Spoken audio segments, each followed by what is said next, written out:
kehidupan kita.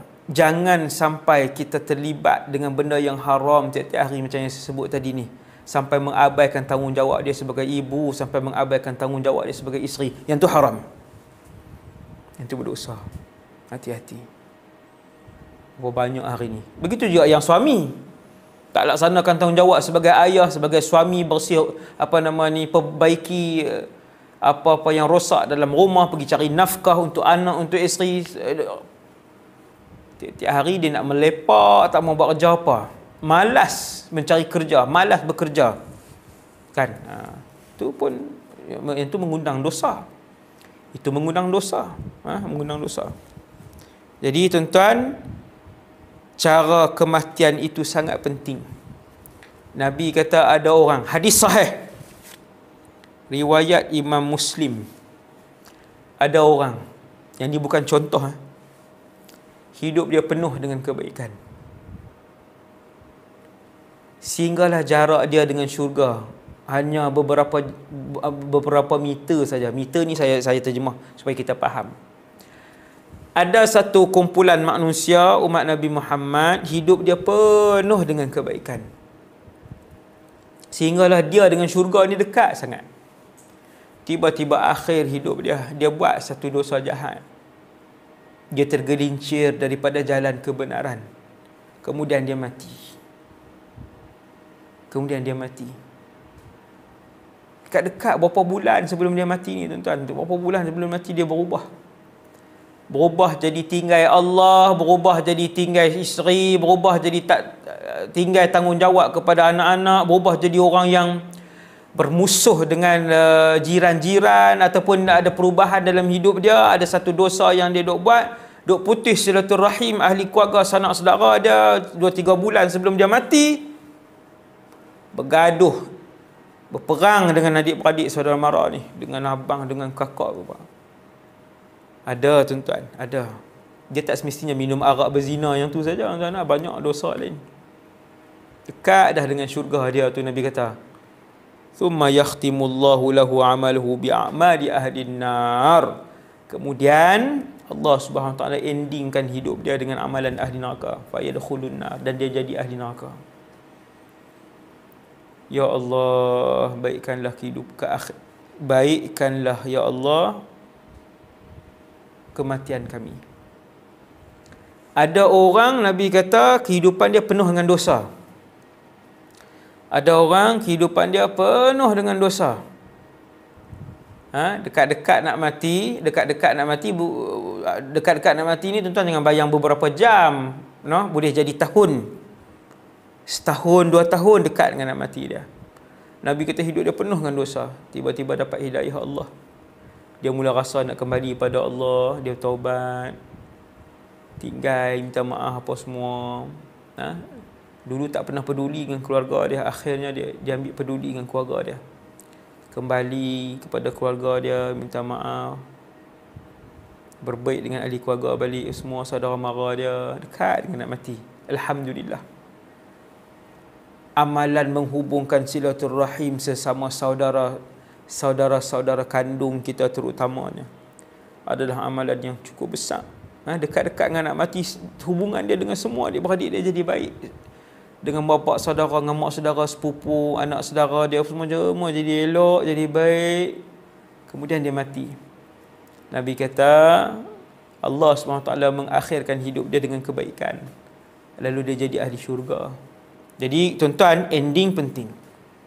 Ending penting, sangat penting. Sebab tu ada cerita orang yang bunuh 1000 orang tu, 100 orang.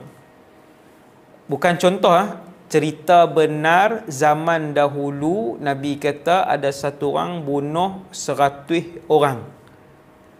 Dia ni semayang pun tak pernah, puasa pun tak pernah, zakat tak pernah, haji tak pernah. Dosa besar yang dia buat, dia bunuh 100 orang. Akhirnya dia rasa nak bertaubat. Hari itu dia pun berjumpa dengan satu tok guru dan dia bertaubat.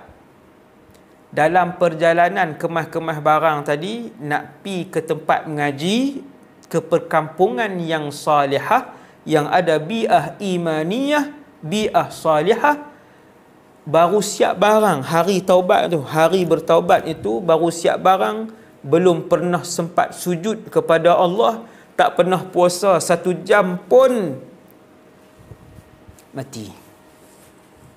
Akhirnya masuk syurga. Tuan-tuan, akhirnya Nabi kata dia ahli syurga. Dia ahli syurga. No? Ada satu orang wanita, kata para sahabat, ya Rasulullah, ada seorang makcik tua ni, makcik. Hati-hati ya makcik ya, makcik-makcik hati-hati. Banyak terlibat dengan dosa-dosa ni. No, makcik-makcik hati-hati. Ada satu orang makcik rajin ibadah tapi suka siksa binatang. Dia bubuh kucing dalam sangkar, makan pun tak bagi, minum pun tak bagi, sampai mati kucing itu, menderita kelaparan. Nabi sebut makcik itu, wanita itu dalam neraka, ahli neraka. Hati-hati. Ada satu lagi makcik, lain pula hadis lain, makcik juga. Banyak ibadahnya. Dengar makcik-makcik, termasuk diri saya sendiri nasihat ini. Tapi ibu-ibu dengar. Wanita ini banyak ibadahnya. Semayang malamnya banyak, sedekahnya banyak, baca Qurannya banyak, zikirnya banyak. Akan tetapi mulutnya tidak henti-henti menyakiti jirannya. Kalau bercakap mesti membohong, kalau bercakap mesti sebut aib orang, kalau bercakap mesti mengumpat orang. Makcik ni sering menyakiti jirannya dengan mulutnya. Apa ending makcik ni? Apa ending makcik ni? Hadis ini hadis sahih. Hadis ini hadis sahih. Hasbunallah wa ni'mal wakil. Apa kata Nabi? Hiya finnar. Makcik itu dalam neraka. Makcik itu ahli neraka. Hati-hati tuan-tuan. Ending kita. Jangan ingat kita duk alih Quran sehari sejuzuk, kita duk puasa Isnin Khamis, duk bangun malam apa semua duk ni, jaga-jaga dosa dengan orang lain, kena jaga. Jangan sebut aib orang. Jangan sebar aib orang. Jangan suka-suka buat tuduhan ke orang. Jangan suka-suka tipu orang. Kerana semua itu adalah dosa dengan manusia lain. Dosa dengan manusia lain. Walaupun banyak ibadah kamu, dosa yang kamu buat tadi, dia boleh membakar ibadah kamu seperti mana api yang membakar daun-daun kering. Dari segi cepatnya api itu membakar. Itu fakta yang kelima tentang kematian. Yang kelima tentang kematian. Keenam kot. Okey. Itu fakta yang keenam tentang kematian. Kemudian selesai 6 fakta tadi, saya rasa banyak insya-Allah yang kita belajar, banyak yang kita dapat faham insya-Allah daripada apa yang saya sebut tadi, 6 fakta tadi. Kemudian tuan-tuan yang dirahmati Allah sekalian, kita tengok kepada kematian pula. Pada hari kematian hari ini tuan-tuan, kita dengan COVID ni, dengan masalah COVID sekarang ni, banyak kematian. Beberapa hari lepas, ni saya nak cadangkan kepada semua orang-orang yang pihak berkuasa dan orang yang berkepentingan. Ada satu isu yang saya tengok beberapa hari lepas, iaitu bila saya melihat jumlah kematian disebabkan sakit COVID mencecah 200 orang kalau tak silap sehari. Kemudian sampai kepada saya satu berita sejak seminggu 8 beradik menjadi yatim piatu sekelip mata. Saya pun tengok berita ni, saya kata inna lillahi wa inna ilaihi raji'un. Nak pergi ke mana 8 beradik ni? Kemudian sebelum beberapa minggu juga, salah seorang daripada waris pelajar kami, sekarang pelajar tak ada lah di sekolah, semua pakat balik.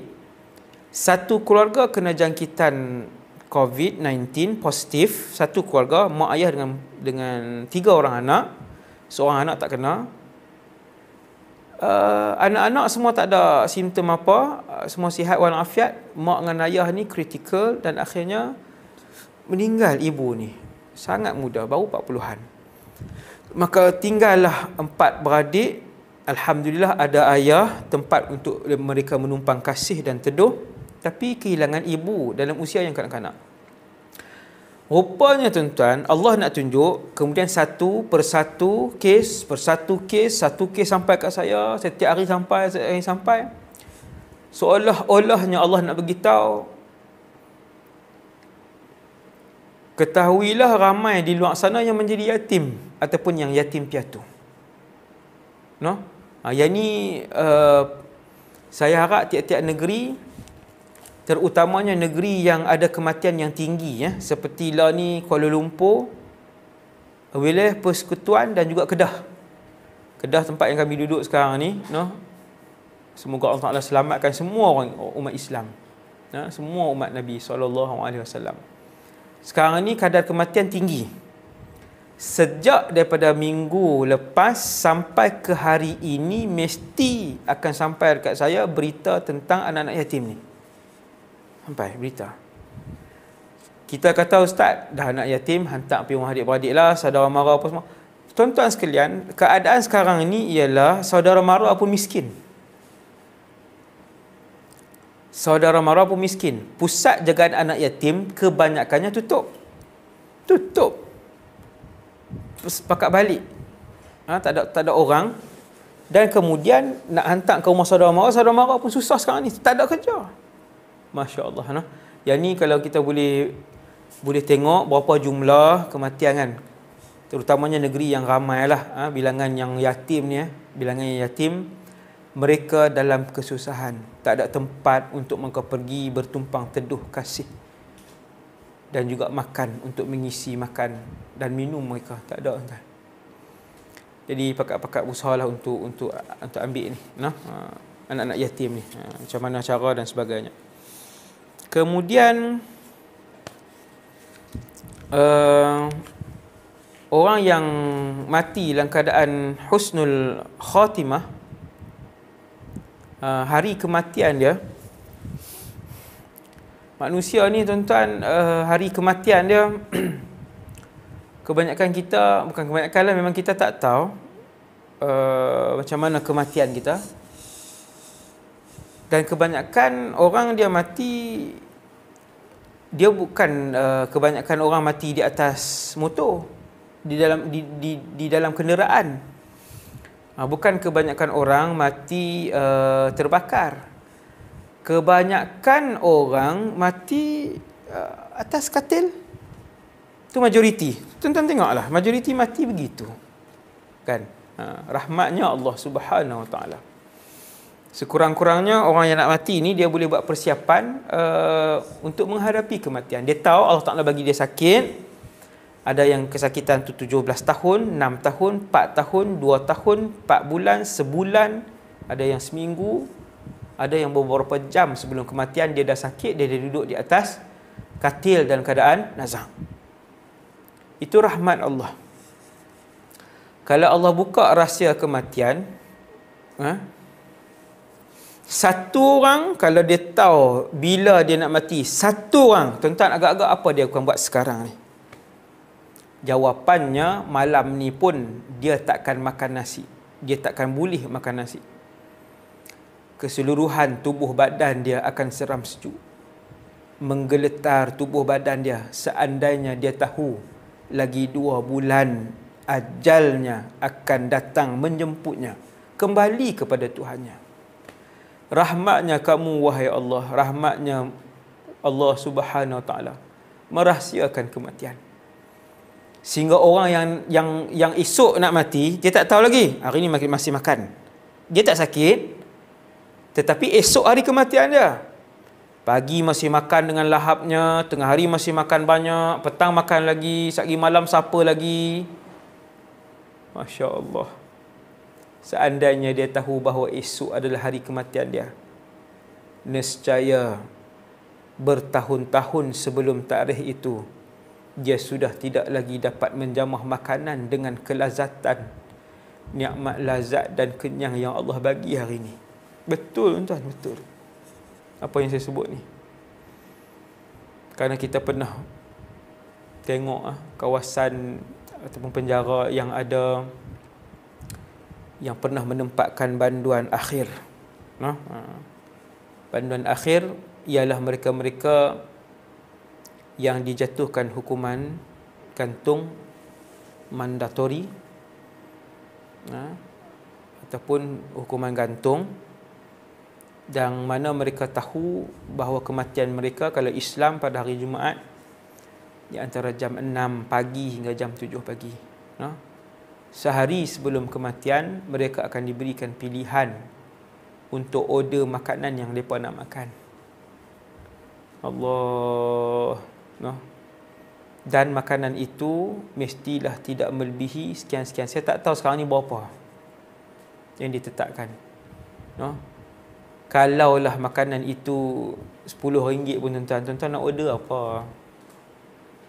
Sehari sebelum kematian akan dibenarkan untuk order apa saja. Orderlah apa yang teringin. Tuan-tuan agak-agak kita nak order Domino's. Tuan-tuan agak-agak satu hari sebelum kematian tuan-tuan gamak untuk order durian udang merah. Hidanglah apa pun. Hidanglah apa pun. Nikmat berjimak pun akan ditolak oleh satu orang manusia yang kalau dia tahu esok adalah tarikh kematian dia. Nikmat berjimak. Tuan-tuan. Bukan makan. Sebab apa? Sebab mati. Tapi Allah Ta'ala rahsiakan benda tu. Dengan sebab itu, penuhkan hidup kita dengan kebaikan. Dengan amalan kebaikan. Satu orang bila dia nak mati, dia duduk di nazak, Allah akan hantar malakul maut untuk pergi tunggu di kepala dia, untuk ambil nyawa dia. Ni saya sebut ni hadis. Malaikat akan tunggu. Untuk malaikat itu tidak lewat satu saat, tidak awal satu saat.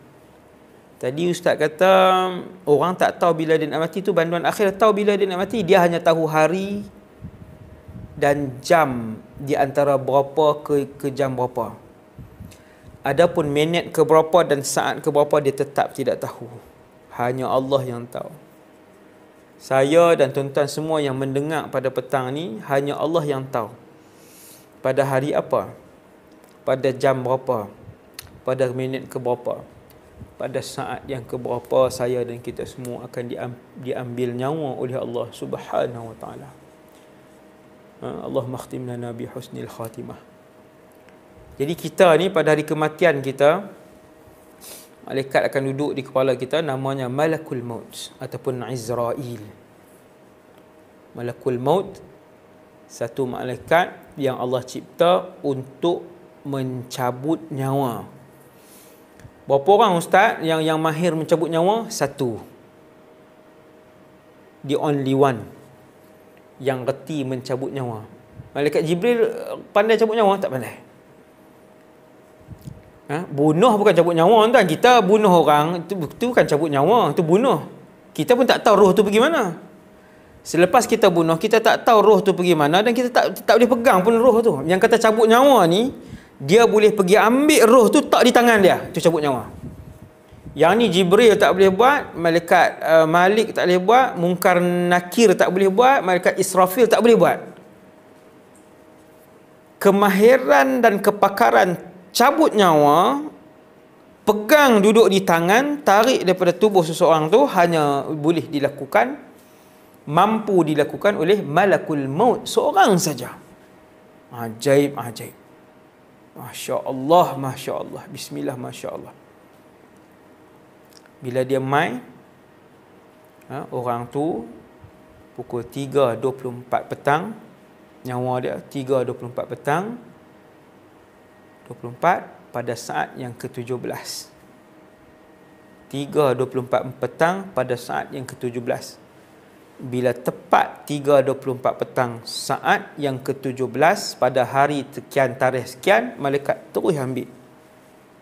Kalla idza balagatit taraqi wa qila man raq wa dhanna annahu al-firaq. Dan ketika mana sampai nyawa di kerongkongan,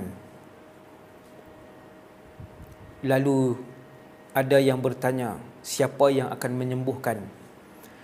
Wa dhanna annahu al-firaq. Orang yang mati itu ketika itu tahu bahawa itu adalah kematian. Dia yakin. Dhanna di sini maksudnya ayqana. Dhanna ni bukan bermaksud zan, bukan bermaksud zan. Seluruh ulama tafsir kata dhanna di sini bermaksud ayqana. Ini kenapa tanya pakar lughah lah. Dia yakin itulah kematian.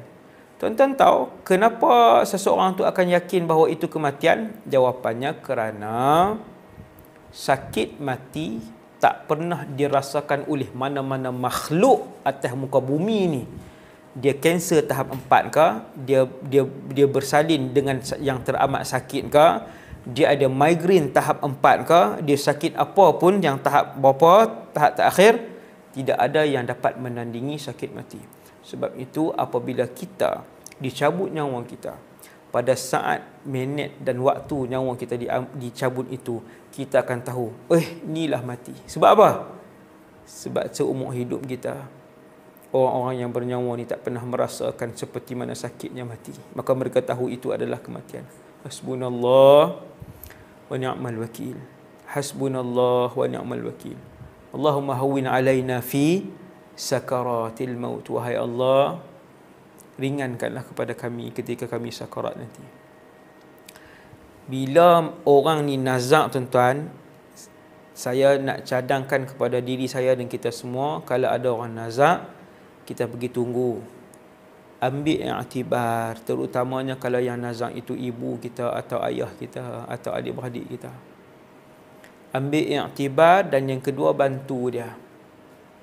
Bantu dia untuk sebutkan di telinga dia la ilaha illallah. Biar dia sebut, biar dia dengar. Laqinu mautakum la ilaha illallah. Sebutkan di telinga dia la ilaha illallah. Perlu kuat ke tak perlu? Bisik. Kita kalau siapa pernah duduk tepi orang nazak, dia akan tahu orang ini sedang nazak. Ya, tuan-tuan. Dia jadi nafas dia laju, dia jadi tengok satu tempat, kita cakap pun dia tak cakap, dah tak tengok kita dah. Jadi kita cakap, panggil dia pun dia dah tak tengok kita. Waktu tu dia dekat-dekat nak melihat dua alam. Waktu tu dekat-dekat di ambang pintu barzakh. Ambang pintu barzakh. Waktu tu kita cakap, panggil ayah pun dia tak tengok dah. Dia tengok satu tempat je, nafas duk tarik kan. Berombak, kadang berpeluh kan. Kita waktu tu dekatkan mulut kita di telinga dia, kita kata la ilaha illallah. Ayah, sebut la ilaha illallah. Dia akan dengar, tuan-tuan, dia akan dengar. Waktu tu dia akan ada kekuatan. Ya. Semua kita termasuk saya perlu ditalqinkan, perlu dibantu dengan sebutan la ilaha illallah. Termasuk saya, tuan-tuan. Kemudian malaikat pun akan cabut nyawa orang tu. Akan cabut nyawa orang tadi. Dan kata Rasulullah, nyawa orang beriman akan keluar dengan cepat dan mudah. Sakit tak? Sakit, tetap sakit. Sakit, tetap sakit, tetapi ia keluar dengan cepat dan mudah. Tera mana mudah tu, Ustaz? Ni bahasa Kedah. Tera mana yang mudah tu? Tera mana mudah? Nabi cerita seperti mana air yang keluar min fi siqa. Min fi siqa. Bukan man fi saqa. Min fi, daripada mulut jak air. Kita ada jak air, kita letak air, kita tuangkan air tadi ni. Susahkah yang air tu nak keluar? Kan? Jak yang terbuka tu lah, jak air yang terbuka tu kan, kita tuang. Senang je. Begitulah senangnya roh orang yang beriman keluar daripada tubuh dan meninggalkan bumi ini, kerana orang yang beriman dan orang saleh begitu teringin untuk menuju dan berjumpa dengan Allah Subhanahu wa taala. Mereka begitu merindui Allah Subhanahu wa taala dan akhirat. Dia dah jemu dan benci dengan pembohongan dan bangkai dunia yang busuk, yang membusuk di keliling dia. Inilah hakikat orang-orang yang beriman, tuan-tuan. Kerana rohnya begitu bercita-cita untuk meninggalkan dunia ni selama dia hidup. Sebab itulah roh dia senang keluar. Tapi orang yang tak pernah ada teringin untuk berjumpa dengan Allah, untuk bertemu dengan Allah, untuk pergi ke akhirat, bila malaikat mai bertempiaran, roh dia lari di dalam tubuh dia, tak mau dia. Dia ingat bumi ni, dia ingatkan duduk selama-lamanya, rupanya mati. Terutamanya orang yang mati mengejut. 20-an mati, umur belasan tahun mati, 30-an mati, 40-an mati. Dia umur 46 mati. Duk ingat tu lagi 20 tahun ada lagi, boleh kot dalam 66 lah. Allah ambil awal. Allah ambil awal nyawa dia.